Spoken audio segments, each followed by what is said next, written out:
Gintikangan na ang Department of Social Welfare and Development Region 8 ang distribusyon ng tag 2,000 pesos ng cash assistance nga ginsaad ni Presidente Bongbong Marcos para ang mga pinakaapektado nga sektor han padayon nga pag-aumento han presyo ng produkto petrolyo ngan iba pa nga papliton darahiton samok didto ha Middle East.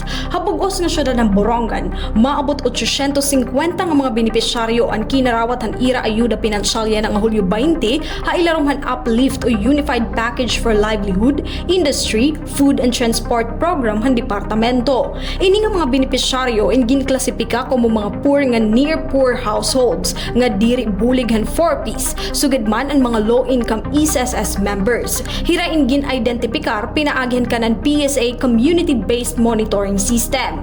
Hininga siyahan nga distribusyon ha Borongan City may aday ginalokar nga 1.7 million pesos nga pondo ngan magpapadayon ang assistance sa sulodhin unom ka bulan. Karuyag sidngon, tikang yan nga Hulyo nga det Disyembre, kada bulan makarawat hintag 2,000 pesos ang mga benepisyaryo.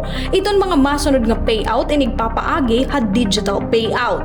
Labot lahini adton mga kwalipikado nga miyembro han 4-piece in makakabenepisyo gihapon hin one-time cash aid nga 2,000 pesos diretso ha irang mga land bank accounts. Samtang ang mga walang gutom program beneficiaries naman igahatagan cash kadungan hiton ira food redemption. Kapag kaya na wala pa schedule o update kung saan o naman iton iba nga mga bungto. Habugos nga Pilipinas, 7.5 million vulnerable Filipino households itong target nga makabenepisyo hini nga ayuda.